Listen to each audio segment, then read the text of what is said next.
Greetings and welcome to this edition of Positronic. I'm Barry P. Cook, and I'm here to talk about the latest episode of Batwoman Season 2, entitled Rule Number 1. It was episode 9 of the season. And this episode left off where the previous, or starts off, I should say, where the previous episode left off. They are holding Kate's funeral at the beginning. It's very somber, and everybody says their bit about Kate now that they know for sure that she's dead. And at the same time, Ryan, who wasn't in attendance at the service, which she notes, but we don't know why she wasn't there. It's not explained. But at that moment, she is again journaling, and she's writing to Kate, and it's very much a final entry. The way it sounds, like the sentiments of a person who realizes that they're writing for the last time to someone that they had thought was still alive, had hoped was still alive, but have now realized is deceased. And it was very nice, as these journaling scenes tend to be. She talks about how Kate gave everyone hope, how Kate is the woman that changed her. And she talks about, how now she's not in her shadow anymore, that she is Batwoman. And she says goodbye and thank you, which I just thought was really great. I think they've got a good character in Ryan. I think they're writing her well. And I think, this was another one of those episodes where they got it right. They didn't do any of that foolish stuff that they've been doing in the episodes between episodes 3 and 6 or 7, which were just terrible. Anyway, she pretty much establishes that she's Batwoman now, and it sets the stage for her to move forward and own it in her own right. And I think that's a good thing. I wish they had done it 8 episodes previously, but here we are. Black Mask is back. That's the next thing we realize in this episode. There's a scene with Black Mask, and that's pretty cool because they need to work in these classic Batman villains, these classic comic villains. The stuff they were doing with Alice, and it wasn't good. And I'm glad to see a comic villain, on screen and in the story. There's a scene where someone is interviewing the chief of police, the commissioner rather, the police commissioner, who for some reason isn't Gordon. I don't know what's up with that. But in this scene, you have a conversation where, there is a conversation, I should say, between the reporter and the cop about snakebite. And the cop is then sort of accosted by someone who doesn't like the police. And he has a little back and forth with her, and he tells her, look, police commissioner is an elected position, run against me. This person turns out to be Kate's ex's younger sister. That'll come up later. But it was sort of an SJW moment. She sort of brought up the whole thing about, cops kill black people and all that. And, I think they should leave that stuff for shows like Law and Order.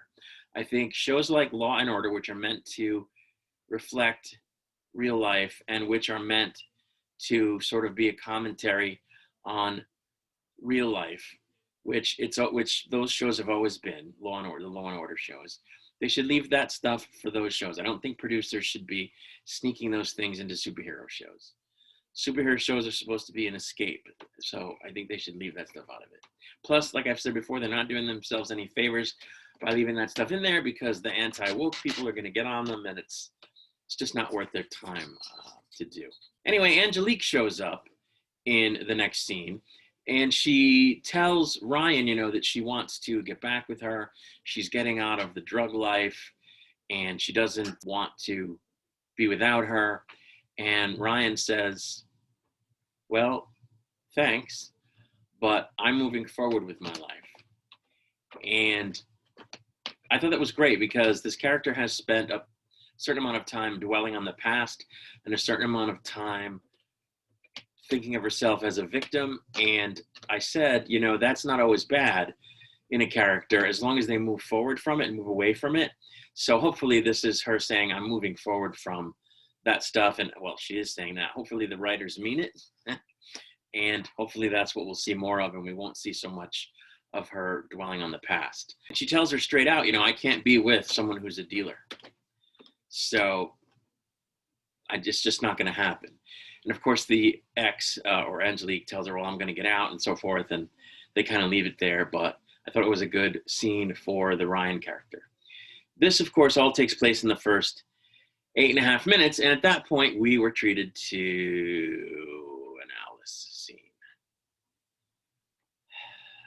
Again, I like the character. I think the actress does a great job. Just the way they've used this character in the stories has been terrible for the most part. And we have a scene here where she is by herself, I guess, and she hallucinates a version of Kate that starts talking to her. I guess it's a younger version of Kate. And so now we know she's going to have this hallucination, but they move off of that. They don't dwell there, thank goodness. And we go to a scene where there's a shooting. The commissioner has been shot on the steps of City Hall. And there's a witness who is Kate's ex's little sister. And she gets sought out by Batwoman because they're trying to figure out who shot the commissioner. And it turns out she witnessed it because she was there spray painting an anti-cop message on the side of City Hall at the time. So it turns out that she saw the getaway driver, and they realize that the getaway driver is part of the no-face gang or faceless gang, whatever they call it. I forgot. I'll have to put the name up. And, this moves the plot forward, so that's good. It seemed during this first Batwoman scene of this episode that the wig Ryan's wearing is less voluminous now. It's not this big poofy thing. It still looks like, I don't know if it's supposed to be, I don't know what you would call it. It's a curl thing that she has going on. And it's just not as poofy and not as big and not as over the top as it was. And I think that's great. It suits the character much better, and it improves the look of the character, which is very cool. Turns out that the driver that the witness saw was Angelique.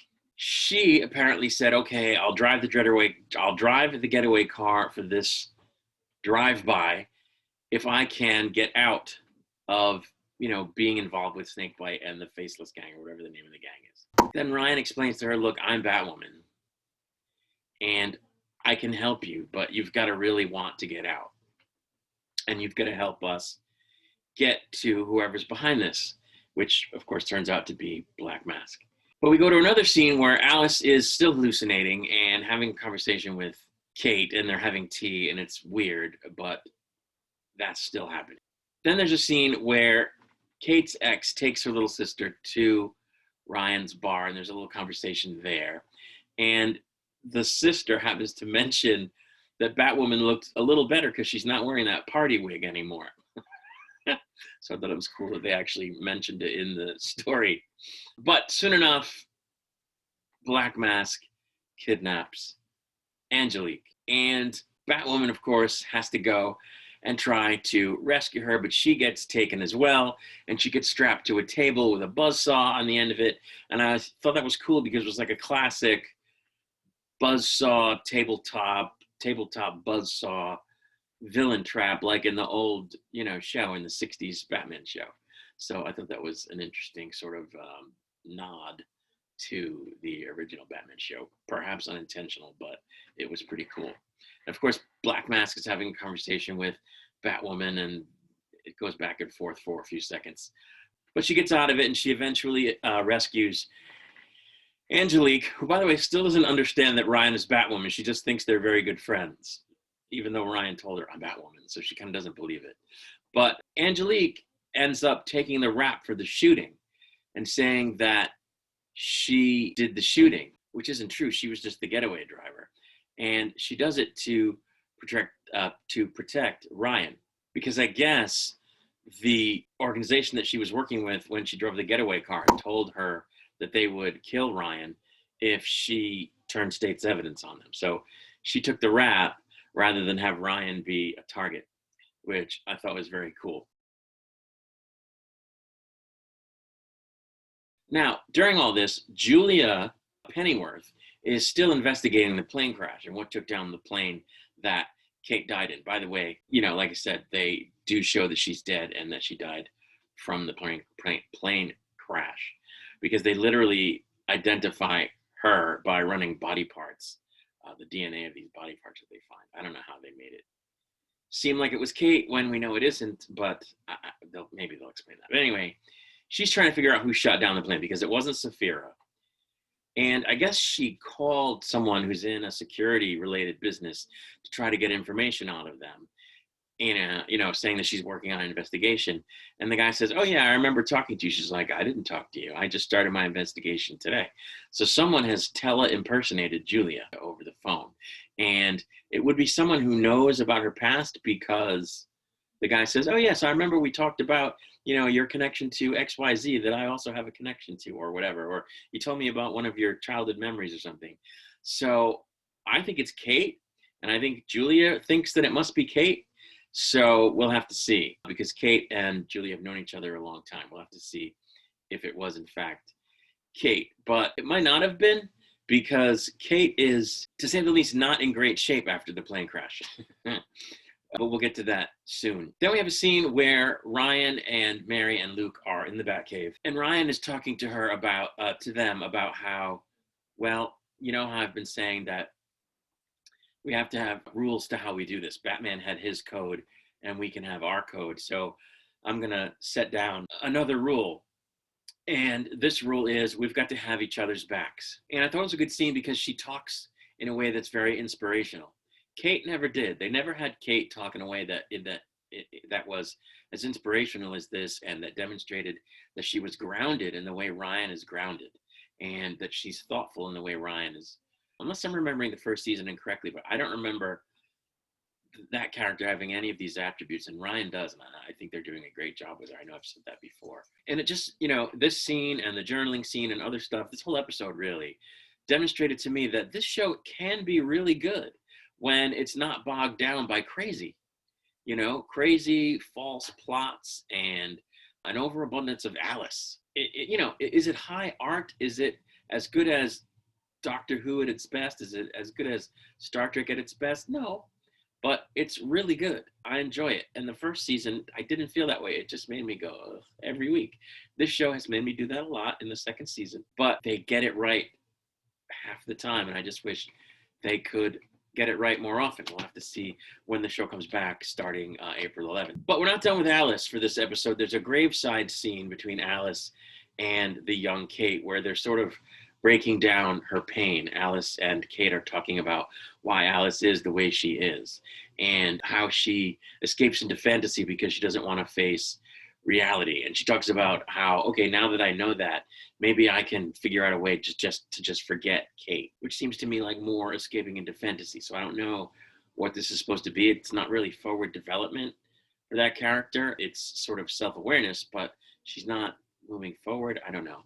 Like I said, I like the character. So I think ideally what would be great is if she could come around and be more balanced and like be an asset to Team Batwoman, rather than this ill-suited foil that they've been using her as. But we'll have to see. Now, before the episode completely ends, we find out that not only is Kate still alive, but she was in the plane crash. I had thought, well, okay, she's not dead, so maybe she wasn't in the plane crash. She never got on the plane and something else happened to her. But she was, in fact, on the plane. She survived the crash. That's why she's messed up.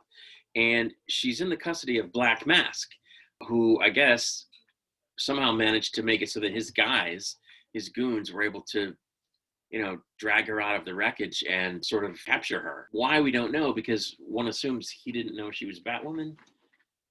Maybe they just figure she's the daughter of the commander of the Crows and that's going to be an advantage to her. But they make it very plain that she probably doesn't have her memories. And of course, she has a different face.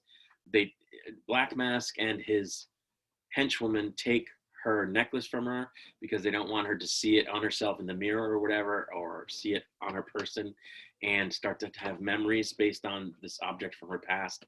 They also realize that her face not being the same is going to prevent her from remembering her past. So they're very keen on her not remembering who she is. What they want to do with her, I don't know. It isn't clear. Once again, we'll have to see as the season continues. It turns out, by the way, that the henchwoman is Enigma. She introduces herself as Enigma right at the end of the episode. And Enigma is Edward E. Nigma's daughter in the comics since about 2006, if I'm not mistaken. So she's kind of like Joker's Harley Quinn.